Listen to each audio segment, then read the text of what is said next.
So even though they're still down on last year, now we're at a stage where the over 75s are less than 8% less than last year's. A national contact tracing app is still being built just a fortnight out from its planned launch at the end of the month. It aims to use Bluetooth radio signals from our phones to record when users have been near each other. A national survey by the DCU indicates 4 out of 5 people are willing to install it. But HSE Chief Executive Paul Reid says developers still have some work to do. We want to walk through those two big processes first, the technical process and the data protection issues, and then we'll announce a launch on it. The number of people dying with COVID-19 each day in Spain has dropped below 100 for the first time in 2 months. At one time, it was the worst hit country in Europe, but in the last day, just 87 fatalities were recorded.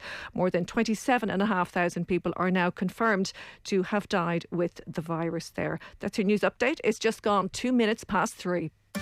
News Talk Weather. Thanks to the AA. For great value van insurance, go online to theaa.ie. It'll be cloudy tonight with outbreaks of rain and drizzle, but some good dry spells too, mild with lowest temperatures of between 8 and 10 degrees. And now you're up to date on News Talk.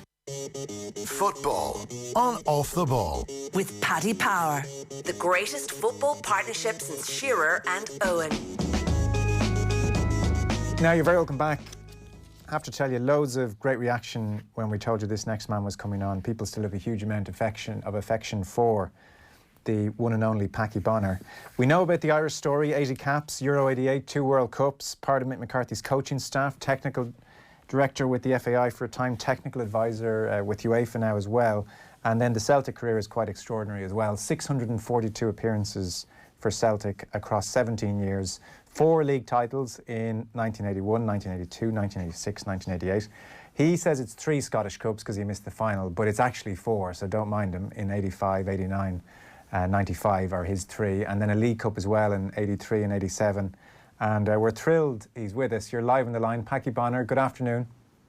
Good afternoon. You got me on a really good day because it's raining outside, and I'm stuck here in the house today, so it's a perfect opportunity to talk to everybody in Ireland and talk to yourself, Joe. So delighted to be on. I've got my cup of tea here. Perfect. With me, so we're on for the next hour, I think. Yes, I've my cup of tea here as well, so that is very much the plan. Where is home? Glasgow, I presume? That's a big question because that's the argument myself and my wife have all the time. Even the other day I says, I'd love to be home. And she says, home's Glasgow. And I says, well, let's face it, if you're a Donegal man, home's always Donegal, but so I've got 2 homes, let's put it that way, to be diplomatic. I've been here in Glasgow now for 42 years, so it's quite a huge time. I went to Reading for that little spell with Tommy Burns, and we kept our house here, so we were always going to come back here. My wife's from Glasgow, kids were born here, grandchild, but Donegal always drags you there, and we love going over. I miss it at the moment. With it closed down, it's the bit that I do miss. I was on YouTube last night and I was watching a piece you did for Donegal TV a couple of years ago, and you showed us your house, and it's just picture perfect. I mean, I know it was a guest house for a time, and it's in just the Donegal you might imagine from afar in your mind, just beautiful landscape and right on the shore as well, and just looked like an idyllic place to grow up. You might tell us a bit about that. Yeah, well, our house, my mum and dad, there was 10 of us in the house, my grandmother, my mum and dad, and there were 7 children, Dennis, my twin brother, and 5 sisters. So we were probably a little bit spoiled in one way that we had all the girls in the house looking after us, but we did all the hard work outside. But we were right on the sea, more or less looking out onto Ardmore Island and next up America. And when you kind of sort of almost drive down off the main road, it's about a mile down, and then eventually you just come over the top of the hill, and there's the house. And you're right, it was a bed and breakfast for a period when we were young. Mum and Dad, it was actually built for a bed and breakfast years ago with my dad's family.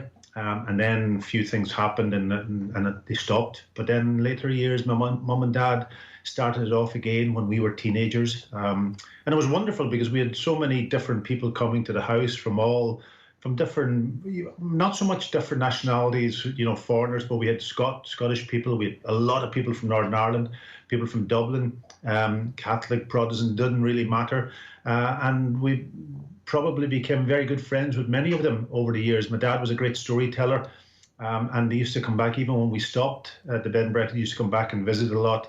And it was an idyllic upbringing, I must say. We worked hard down there because you had to. There wasn't what they have now. So you had to get out into the country and into the fields and be self-sustainable. And myself and Dennis, even though we were young boys and loved our sport, loved our football, we worked hard. And but it was, when I look back on it now as a man of nearly 60, not quite there, but nearly 60, and reflect back on it, I think it was probably as good an upbringing as anybody could have. That sort of put some key traits into us that probably are there to this day. A bit of resilience, hard work didn't go amiss, but kind of honesty. Family was hugely important to us all, and we're all very close. We lost our dad when I was 22, 23, and that was probably the biggest regret of all, is that he wasn't around to probably enjoy the times that I had in football. And even Dennis, when he played League of Ireland football, he wasn't quite around, and Mum had to then step in. She died about 4 or 5 years ago. She lived right into her 90s, which was fantastic. Wow. But family was a big, big thing to us all. How did your father pass, Packie? He had a heart attack one day. He was working down in the garage and went up to bed in the afternoon for a little nap, and suddenly he was gone. And he was kind of suffering a little bit. He had a few other ailments. But it was a huge, huge shock. I was in Glasgow. I was 22 years old, and got the word. And it kind of, I suppose the other problem, what it was, I was kind of in the middle of the league at the time. I was in the first team. We were playing Hibs on. Funnily enough, the incredible thing was that we were playing Hibs on the following Saturday. And I went home and I missed the game, and it was the only game that year and probably in a number of years that the game was actually shown on RTE, because there was a strike or something on, and right. They showed Celtic versus Hibs, and we sat in after the funeral and said to the old one, listen, well, we watched the game. She says, of course watch the game, because that's what he would be doing right now. So we sat in. But, at 22, when you lose your dad, and yeah. I didn't get a lot of time to probably mourn him, and I had to leave family, because I had to leave probably the day after the funeral and go back, because we were playing a European game the following Wednesday. I think we played Sporting Lisbon, if I can remember rightly, and I had to get back into the team. So I didn't have a lot of time, and it's probably later on then when you reflect back on it that he was a mighty man, and he was a great. He loved the sport. Didn't play sport, but he loved sport. And one of the other things I remember as growing up, he kind of introduced us a little bit to boxing on radio. Can you remember those? You wouldn't remember those days, Joe. But no, but I know my grandfather, probably a lot of that generation, adored whatever the magic of Muhammad Ali that he could bring to the radio. Yeah, and I remember listening with my dad and Dennis and that, and watching. Listening to the radio and Muhammad Ali fights on. And then the World Cup came along in 1970, and we were 10 years old. We had our TV probably 2 years earlier. And suddenly we were watching with him, watching the World Cup in 1970. It was probably my first real memory of football, and really got into us. He always said, my dad always said that he played with Sligo Rovers, but that definitely wasn't the case. But he always said, I play with Sligo Rovers, because he used to work up around there too at times when he was a young man. And Dennis eventually went on to play for Sligo Rovers, which was incredible.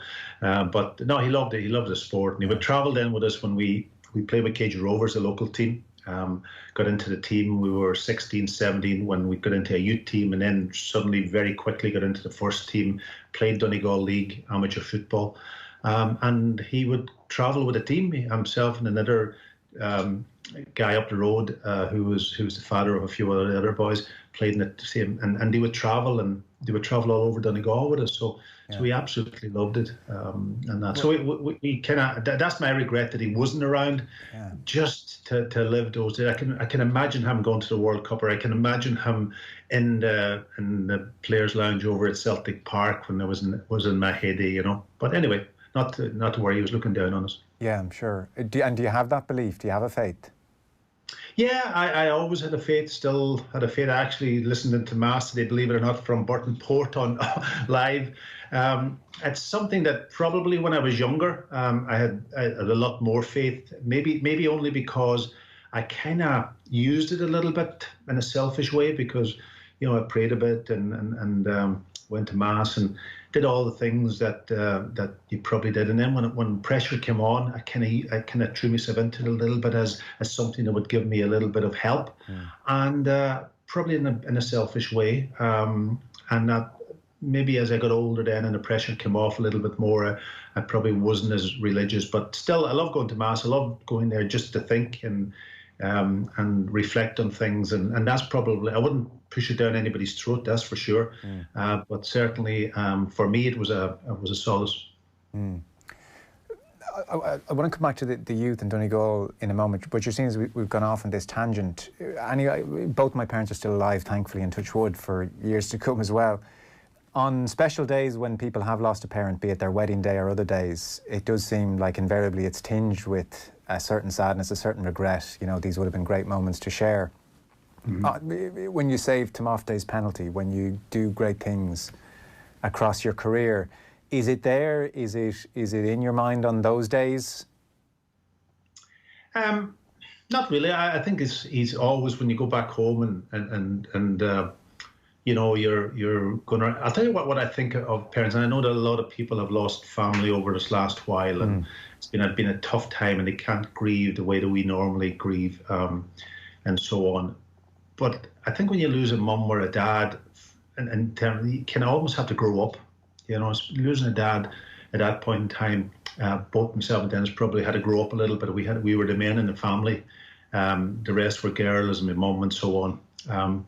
And that kind of hits you, and every time you do go home, probably you remember, as time goes on, listen, you don't think of him as much as you did when you were young. But definitely during the period of the good times, I just wished he was around. My mum loved it, and she was very stable in the house. You know, it was incredible during the great period after 1990 especially. There were so many people that came to our house, called to our house, people from all over the world, by the way, and they would come down, and my mum always welcomed them, and she always, you know, chatted to them, and maybe even give them a cup of tea if she had time, and she just felt that that's the way probably our family was, you know, welcome people into the house and that, and she enjoyed the good times too. Yeah. It sounds like a beautiful childhood. When you say your father was a great storyteller, so maybe there are guests in the house or maybe not, I'm having visions of you all sitting around, the fire is on, people have a cup of tea, and he's telling stories. What kind of stories did he tell? Well, you know, listen, he would make up a lot of stories, to be perfectly honest. His time with Sligo Rovers.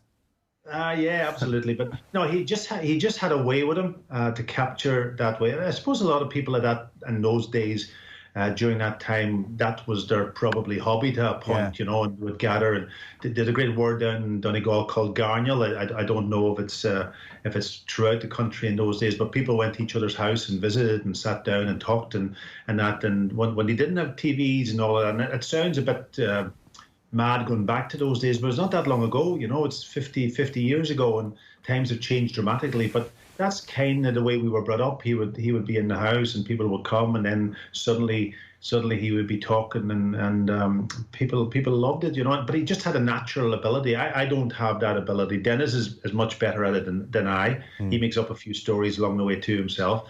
I have a sister, Kathy, who's a great storyteller. If she went on holiday, she would come back with about 20 different stories, and she's got a great way with her. So I think they followed my dad, yeah. Aside from sport and before soccer took you on this amazing journey and to Glasgow, what do you suspect you would have done if it hadn't intervened and taken you away? Would you have stayed in Donegal? Well, I had planned. I was doing my leaving cert when probably I went to Celtic on trial and then got into the Irish youth team. And I had my heart and mind made up that I was going to go down to Thomond College at the time, as Limerick University, but Thomond at that time to do PE. I also went down to the Polytech, I think, in Belfast at the time. I actually went down and did an interview down there to go in there, whether that was where I was going to end up or go back down to Thomond. But that was the kind of direction. I was interested in sport and so on, but I kind of knew that I needed to probably move away to do that. I don't think I would have probably stayed in Donegal.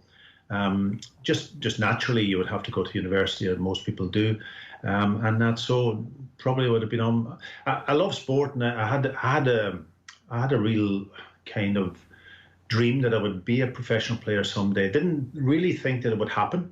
I didn't think that I would ever get the opportunity. I went over to Leicester City on trial. There was a scout in Derry called Jim O'Hay, lovely man. And I went in for trials one day, and then he asked me to go over to Leicester City.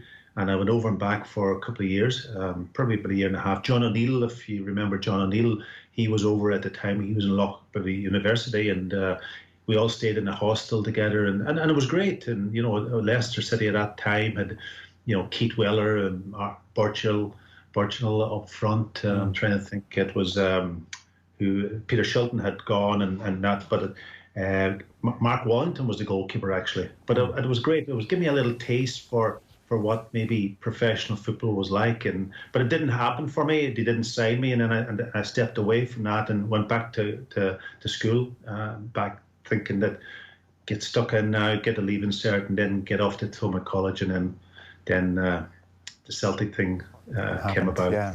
Sean Fallon's obviously a fairly famous name in Irish football, and he made the connections. The image, and I know you've talked about this, so we don't have to dwell on it, but just for people who don't know, the image which always jumps to mind is you as a teenager, 17, 18, 19 years of age, and your parents in the Ballyrain Hotel in Letterkenny, waiting for Jock Stein, and then he comes through the door. This is about 2, 3, 4 weeks before he will leave Celtic. You're his last ever signing. I mean, it's amazing he came over to bother and sign a teenager, but Jock Stein walking in the door and your two parents sat there, that must have been a hell of a moment. Yeah, Sean was the instigator of it. He was the chief scout, and over the years then I became great friends with Sean and his family. But Jock had decided for some reason that he knew he must have known that he was leaving the club, because he had left 2 weeks after it.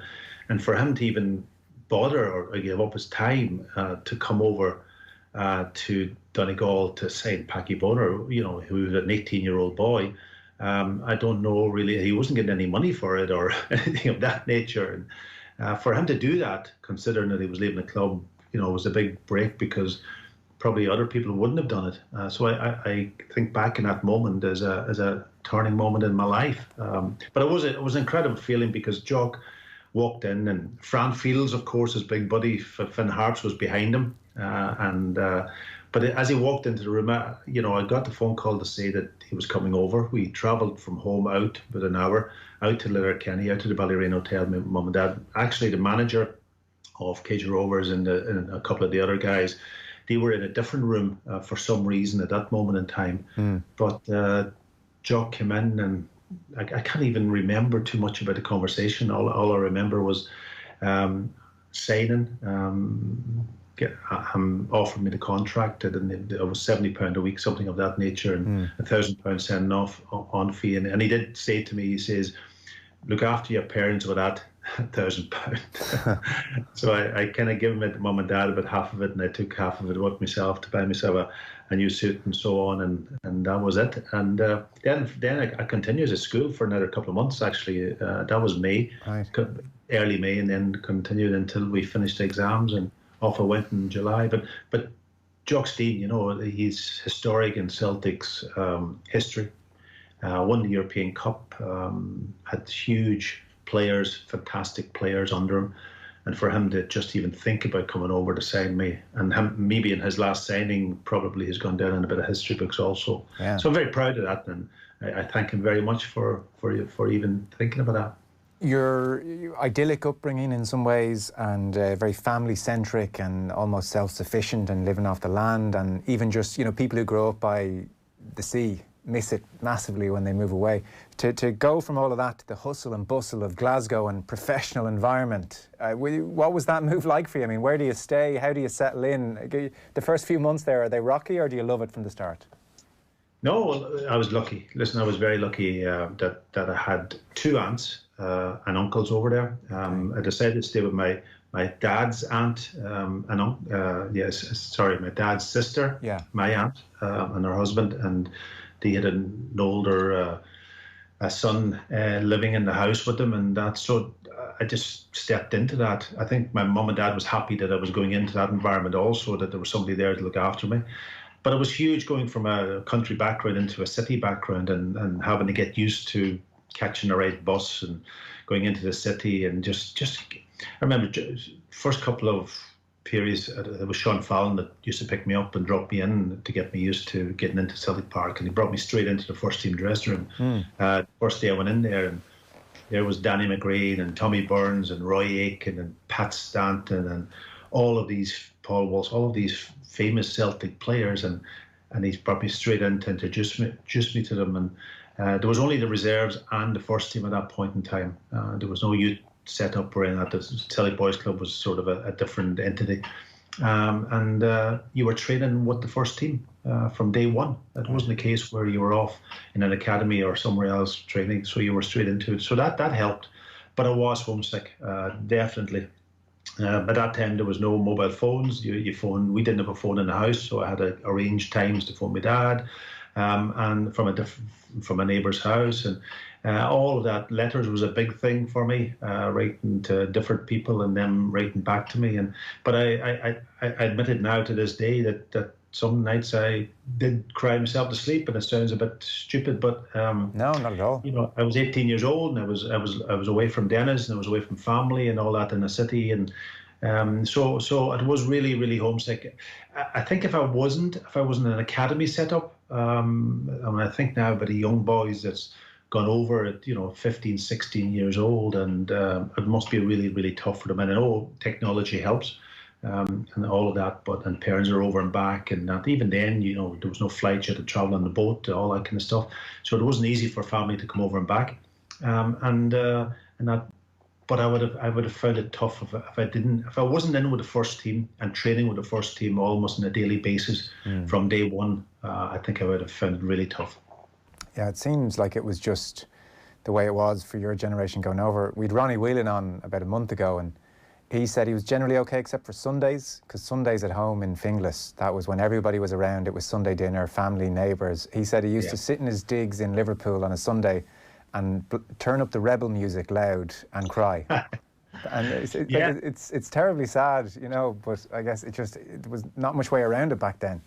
Yeah, it's funny actually. Ronnie actually was over in trial. I was in the first team just about. Ronnie's a year or so maybe younger than me, and he came over in trial when he was probably going to Liverpool. He probably went to a few other clubs, but he came over for a week over in trial to Celtic also. They were desperate to try to sign him, but I think he was mainly up at Liverpool.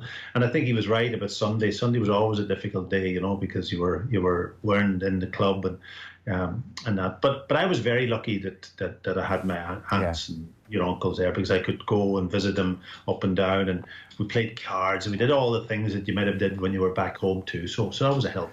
If you were an outfield player now, I would probably ask you a question about the step up, as in, the play was faster, players more intelligent, better touch, better skill, better vision, and you're dealing with all of that. A goalkeeper, I'm not sure what the question is. Like, I presume they kick the ball a bit harder, a bit more accurate. How much coaching had you had? Were you pretty agricultural? And obviously you've got this great physique, you're made for it. But in terms of Packie Bonner, the goalkeeper, and improving or being able to hack it with these top players, give us your experience of that.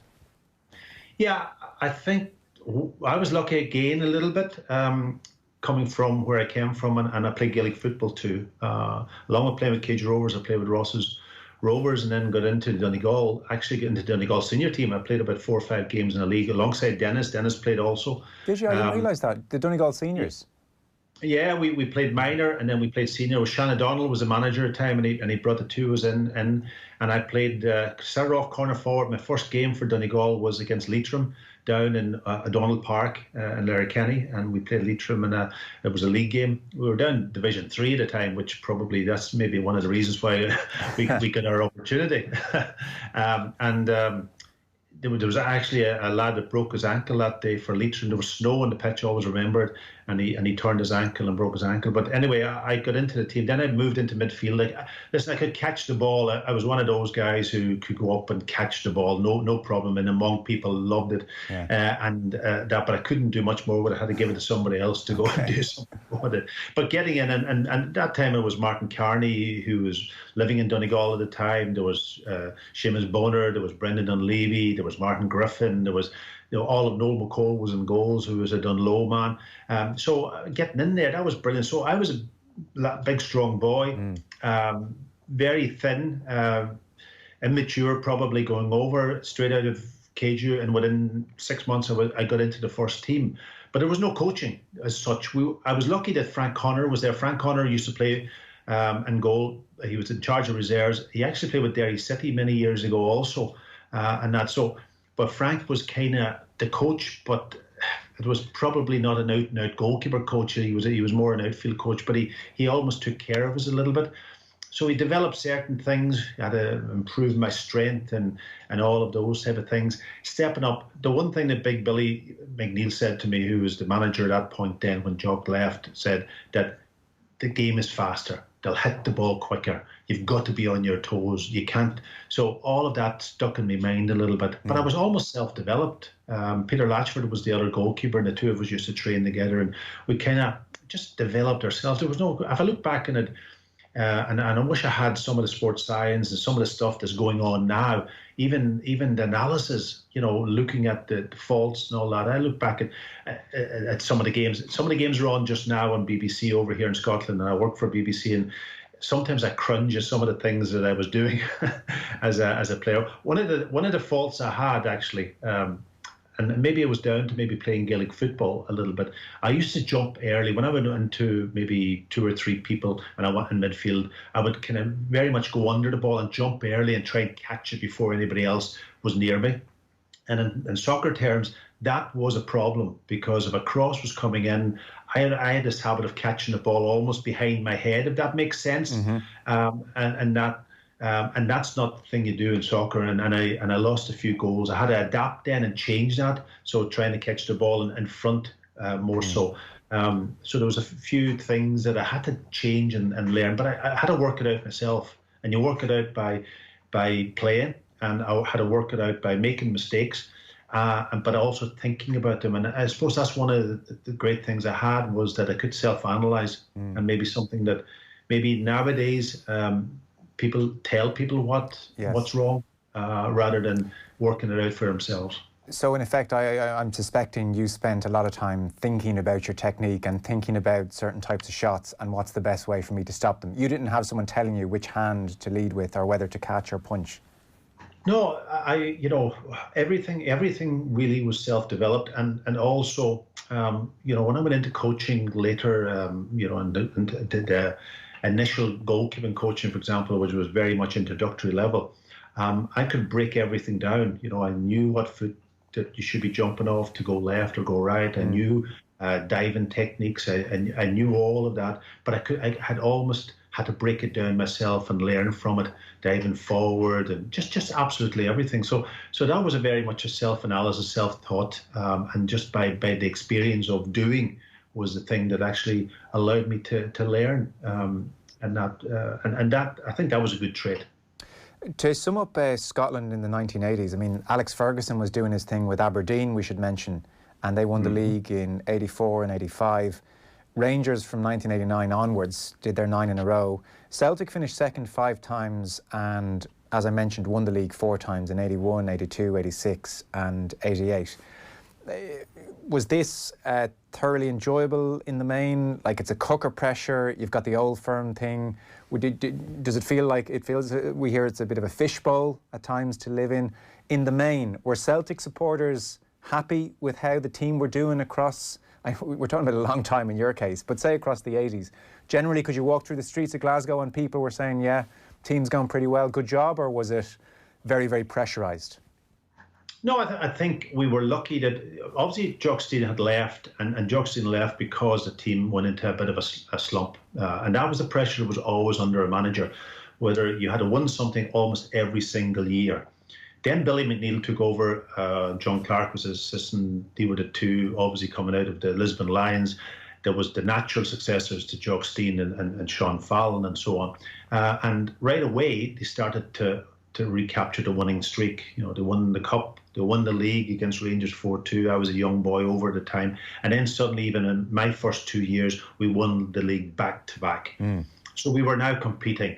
But I've got to say, guys, and you know, everybody listening and anybody that was around our area, the Scottish game was really, really strong in the 80s. You had ourselves, we had some wonderful players, you know, Roy Aiken, Tommy Burns, Davy Provan, Murray McLeod, Charlie Nicholas.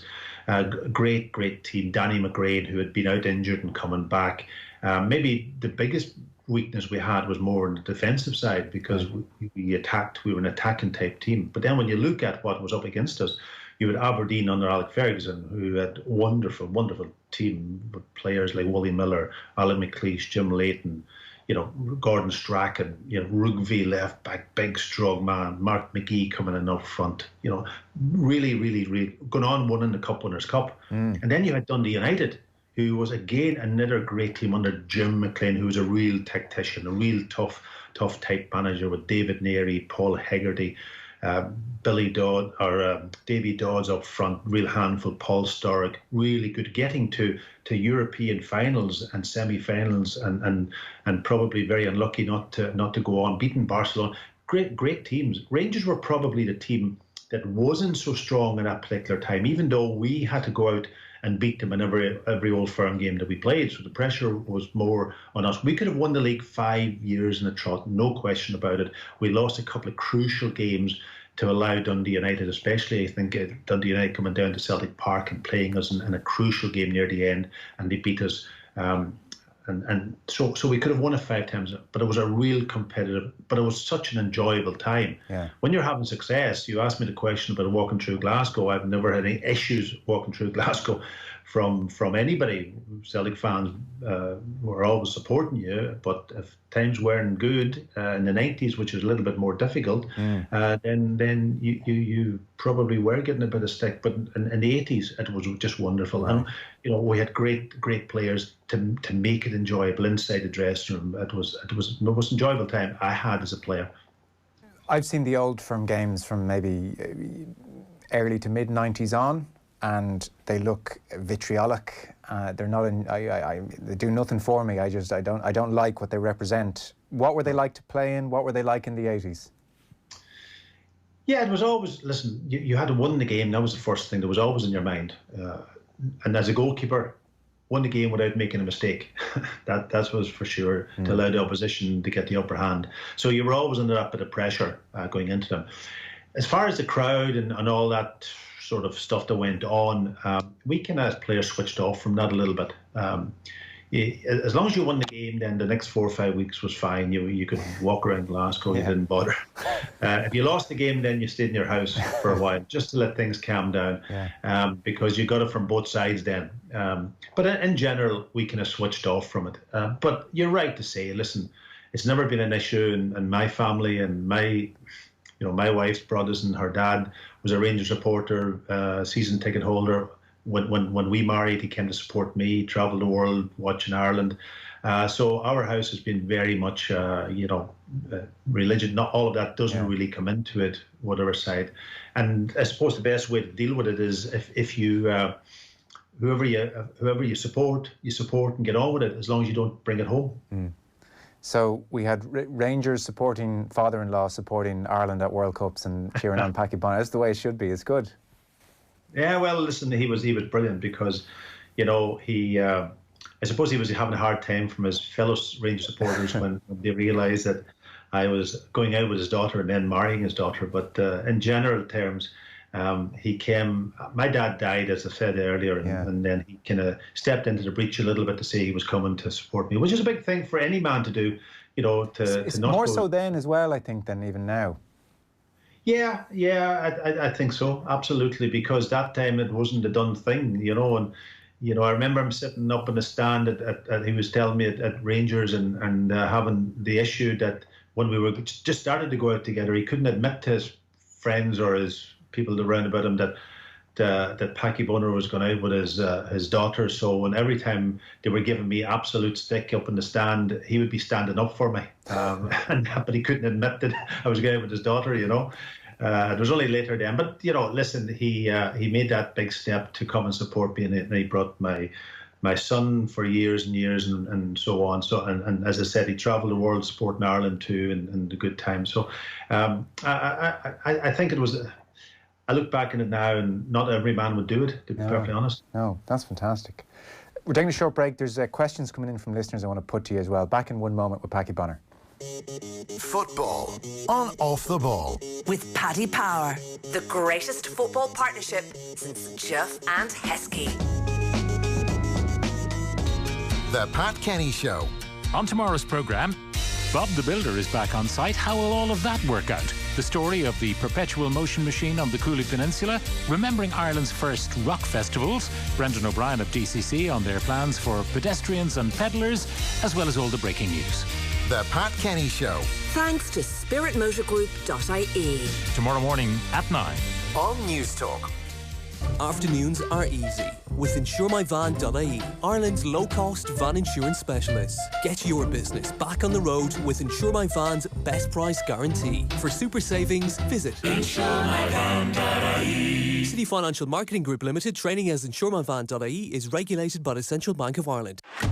At Guaranteed Irish, we believe enterprise is at the heart of thriving communities. Did you know Sudocream's name came from the Irish pronunciation of soothing cream? Still manufactured by Teva in Baldoyle today, Sudocream has been soothing skin since 1931, making it a staple in Irish households whilst also supporting Irish jobs. Guaranteed Irish welcomes companies that are altogether better choices for our communities. So look out for it. GuaranteedIrish.ie. Altogether better. The COVID-19 pandemic has been hard for everyone and tragic for many. We have suffered loss of loved ones and loss of contact with family and friends. By working together, lives have been saved. Thank you. Because of your patience, resilience and solidarity, we are now ready to take the first steps on a careful phased reopening of our country. Here are the 5 main things you should know for Phase 1. 1. You are still advised to stay at home, with some limited exceptions, such as for essential shopping, medical appointments, or when caring for others. 2. Construction work can return where it is safe to do so, and there is limited reopening of shops and outdoor amenities. 3. Some outdoor sports and social activity in groups of no more than 4 can resume, but only within your 5-kilometre zone. 4. There is now guidance about wearing face coverings in some settings, such as in shops or in crowded public transport. 5. Working from home where possible is to continue. The details of this first phase of the reopening of our country are now available on gov.ie/phase 1. As we open up society, following the guidance on washing your hands, social distancing and respiratory hygiene will be more important than ever. Please stay the course. We're in this together. Supported by the Government of Ireland. Oak Park. Real rashers rediscovered. Produced by our family from field to fry-up.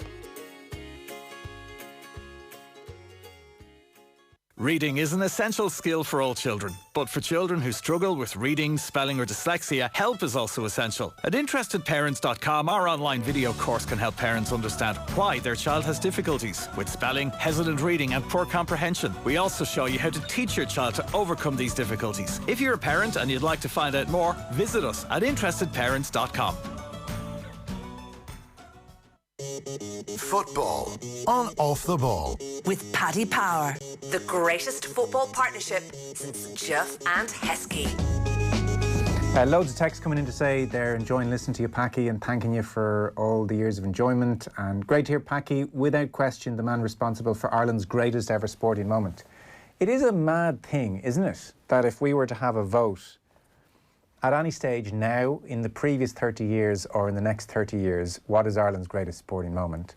It is you saving that penalty. What a mad thing. It is. In the cup final in Scotland before that shootout, I think it finished 9-8. You didn't go the right way once. Absolutely. I think I was delighted in one way that I shouldn't say that, but Anton Rogan missed the penalty because I was next up to hit a penalty. and not that I was delighted to lose the cup final, but no, I didn't go the right. I went the right way for one penalty, Jim Bett's penalty. Oh, no, okay. And I knew where Jim Bett was putting it because he was a normal penalty taker, and I went the right way. The rest of them, I just couldn't read them at all. You know, Brian Irvin scoring against me, my God, centre half. Alec McLeish scoring against me, putting me the wrong way. I went the wrong way, absolutely, for them all. So I had to learn from that, though. But we sat down. I sat down with Jerry Payton, who was my great comrade and great friend and fellow goalkeeper, and we kind of sat down. Jerry had watched it, and we'd worked out that maybe that we needed a new tactic, a new way, a new plan, and that's what we put together for the big moment. Not thinking maybe that it was going to come around in the World Cup, but certainly it did, and I was ready for it. And you had been going the right way in the build-up to the Timofte penalty, so it clearly worked. Yeah. It was effectively the angle of their run-up, that was what you relied on? Yeah, there was a couple of things. Yeah, you kind of read the situation a bit better. I was on a high going into the penalty shootout because I played quite well in the game, even though it was 0-0. We had a few saves from Timofte. I just felt really good and sharp. One of them days. Some days you wake up and your legs a bit heavy and so on and so forth, and you're not quite at it. And other days you could take on the world, and that was one of those days. I felt really strong, mentally and physically. And then I had prepared properly, and when I went into it, it was just the way that they walked up, the position that he took. I had this idea that, and we'd worked out that if they kind of stood kind of straight on, they were going to either blast or side-footed. And if they were going to stand at an acute angle, they would put it back into the side that they were standing on. And that's exactly what happened, more or less. I was a bit frustrated in some of the earlier penalties that I touched them and I never made the save, and I thought it was going to run away from us, and that. And then, but when Daniel Timofte walked up, you could see the nerves in him, as you could see him just walking up to it very slowly. He came on sub during the game, so maybe he hadn't been up to speed.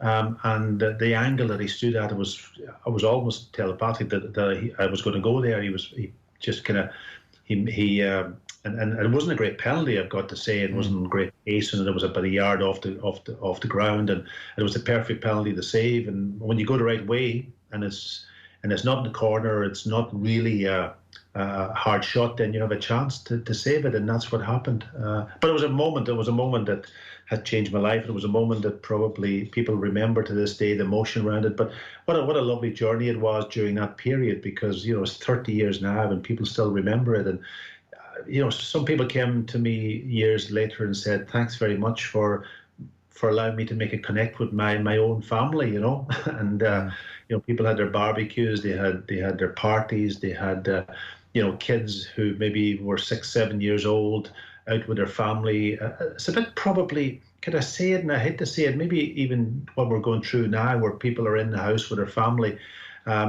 and having to do all the different things that they did maybe when they were kids, board games, and just making a connect that they have to make with families. That period was exactly the same, and they all loved it, and they look back to this day and they can remember who they were what. And the moment that the penalty shootout, and when I say the penalty, they can describe it as if it was yesterday. And likewise, I feel the same. And ultimately, the emotion, the connection with people that they felt for others, that's why people remember it so fondly. That's ultimately, when you boil it down, that's what it's about. Am I right in saying when Jack came on board, he pretty much told you he wanted you to marshal that defence? So you talked about it in your book, that you are an introvert. If we were to classify ourselves that bluntly, you're more in the introvert on a scale of the spectrum. But on the pitch, that was never the case, and we could see you were very vociferous. But Jack said, I want you marshalling this defence. I want you running things. You have to step up a little bit tactically? Yeah, that's the one thing I look back on Jack, and nobody ever said to me before that I had to organise things defensively. And Jack says, "You're in charge." He says, you. He says, "You're in charge of everything." And he says, "If you get it wrong, you're answerable to me." He, not alone did he give you the responsibility, he put you under pressure. And I've always said that you can hide behind challenges and say no, or you can step up and take them on, and then you're in a better position afterwards. And that's kind of what I felt. It was almost the making of me. It made me a kind of a leader within the team also, because I had to go and tell the people like Liam Brady and Paul McGrath and those Frank Stapleton, those big guys, what they had, the positions that they had take up for corners and free kicks and so on. I did discuss it with Mick McCarthy and Kevin Moore and the other two centre halves, and we worked it out with Jerry Payton before we went out. But it kind of almost had to take on that responsibility. And if it didn't work, then Jack always, said that he would be the one that would make the final decision. But at the end of the day, he didn't have to do that, because I think it worked. We were lucky also that we had such a big team. When you think about it defensively, you had Mick and Kevin too. Kevin wasn't the tallest, but he was strong physically in the air. Mick was 6'1", I was 6'2". You had Paul McGrath, 6'2". Powerful in the air. Then you had the big guys up front with Niall Quinn, if he played 6'5", stick him in the near post, and he covers that whole area. Tony Cascarino, if he played. Steve Staunton was a big lad also when he came into the team. Mark Lawrence. So we had a big strong team. And if you walked out onto the pitch and if you were in the tunnel and you were looking at the opposition and you were towering over them, you felt really confident. So you could then organise your team. And we picked up very much zonally. We didn't go man for man. The only person that really, when we came to Celtic days, Mick McCarthy always wanted to be zonal marking because he didn't like picking up close to people, and that was a throwback to the Irish team, because he went and attacked an area. So any ball that was played into certain areas, we knew that we had a physical commanding person within that area. So it was easy for me. Free kicks was something that I had to do anyway, even from my early days at Celtic. You had to go and organise walls and so on. So, but what we're saying here is I grew within the team. I grew within, I became a personality within the team. I became a leader within the team. I was a talker anyway on the pitch.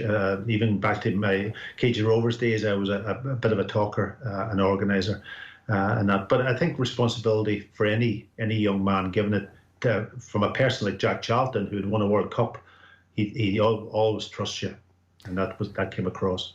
I was reading a couple of interviews you did around the time your autobiography came out. I was quite surprised to read that in the build-up to the '94 World Cup, you weren't feeling good in yourself about your game. I saw the line, one of the headlines was, I maybe needed a psychologist at that time. Jerry Payton, as a great confidant, wasn't there. Alan Kelly, younger keeper coming through. You're not going to maybe talk to him about your game in the same way you might with Jerry. That struck me. I mean, not as surprising, I suppose, because we're all human. But you were so experienced. You had a World Cup and a Euros under your belt. It's interesting that in '94 almost you were not feeling good in yourself as opposed to those earlier experiences. Can you put your finger on it now, Packie? Yeah, there was a number of things. One, I think I miss Jerry for sure.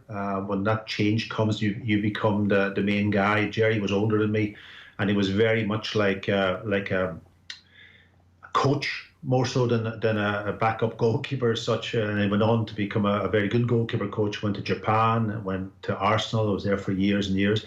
And even to sit down and talk to him about certain things like tactical situations and so on. Alan was younger, and we didn't have that same relationship. I probably should have been doing what Jerry was doing for me with Alan. And that did happen as I became the goalkeeper coach. But the other thing, probably, you mentioned it already, I was an introvert, and I kind of, when your confidence is down a little bit, you become, the introverted type of person you are. More withdrawn almost.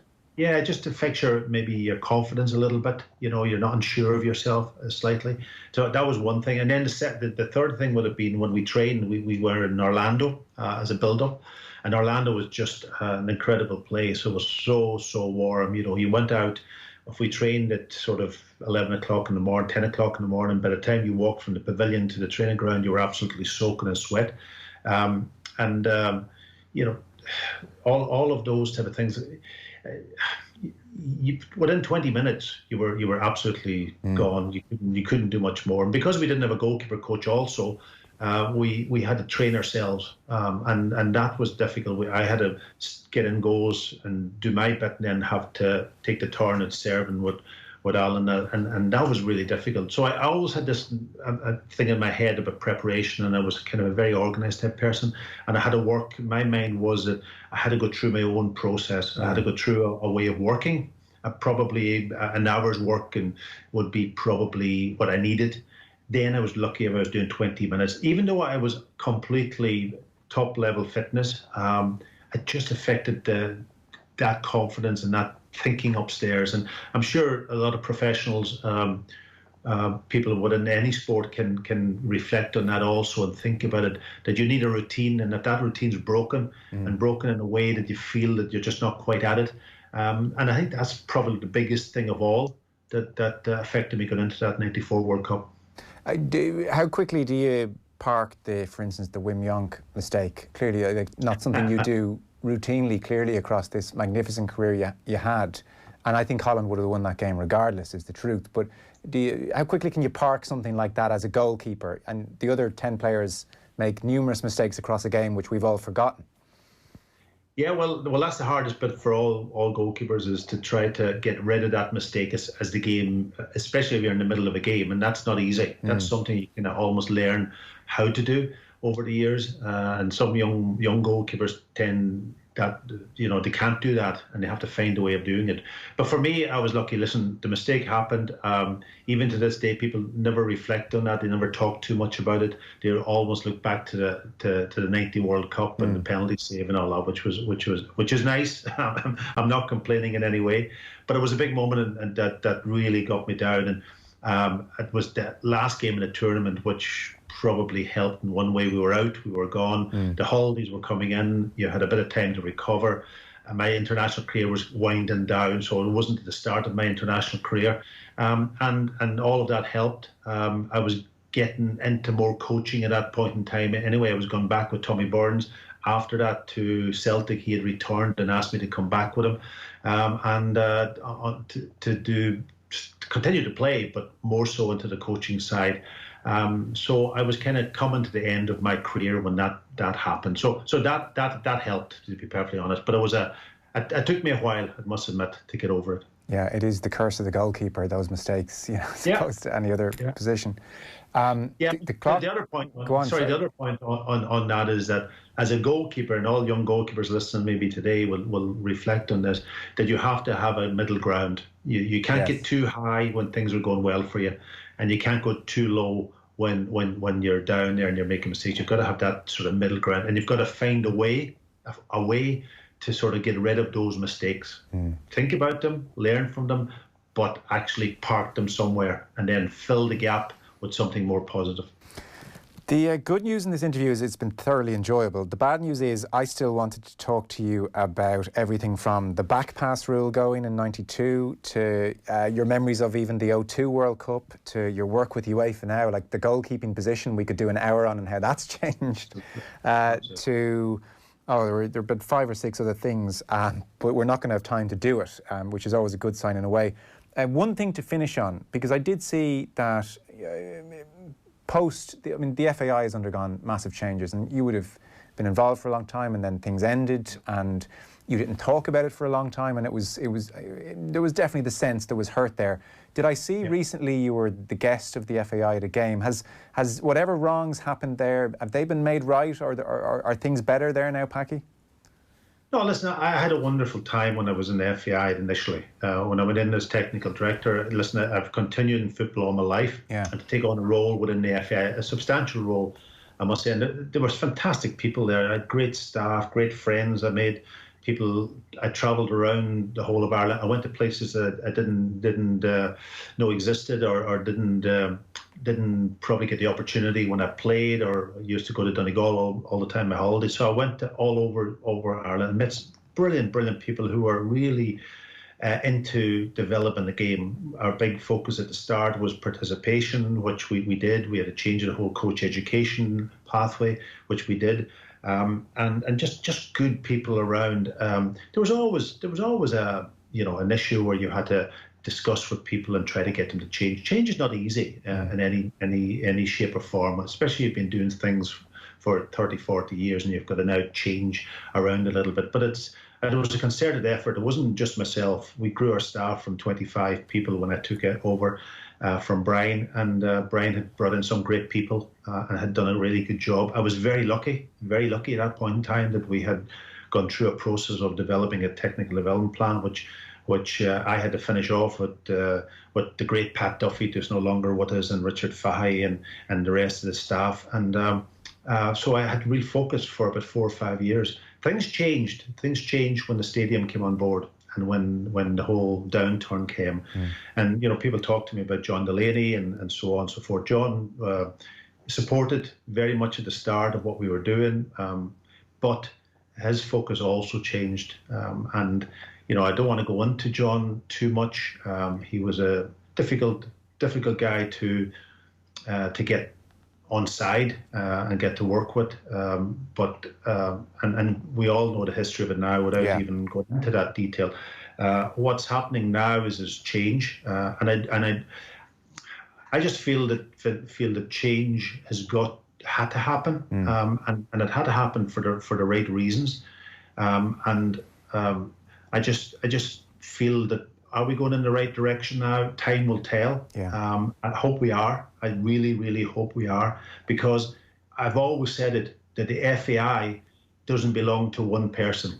Didn't belong to me when I was there as technical director, didn't belong to John Delaney, although he probably thought it did in many ways. It belongs to the people of Ireland, and the people of, and whoever's the custodians in those positions of control or power or even positions of work. They have to do it for the right reasons, and they have to do it to sustain football in Ireland. I think the great thing out of this whole situation we're going through now has been tough on a lot of families, and health is a huge issue, but sport also has its place to play in Ireland, and people now would love us to be back on all sports, participating for the young people and so on. So whoever's running the FAI, Niall, the board, they've got to do the right thing and do it for the right reasons, not for themselves or for anything else. That's the key for me.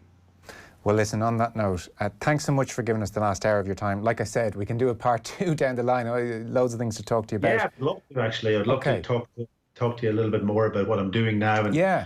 And even get into the FAI stuff and talking about all of that, because I'm passionate about it. I'm passionate about sport, Ireland, and football. Well, we'll nag you again in a month, and we'll chalk that in, and we'll do something. In the meantime, can I wish you? I think I'm a week early. A happy 60th birthday, which must be a surreal thing. The years are gone by. The hair's gone very grey now. You see, that's the. Listen, you're aging exceptionally well. Thanks so much, Packie. Loads of great messages in. Tell Packie he was my hero as a boy. I met him in Glasgow a couple of years ago. He was the polite, courteous gent you'd expect your hero to be. Thanks for all the great memories, says Gareth in Armagh. So we'll leave it at that. Packie Bonner, thanks so much. Pleasure.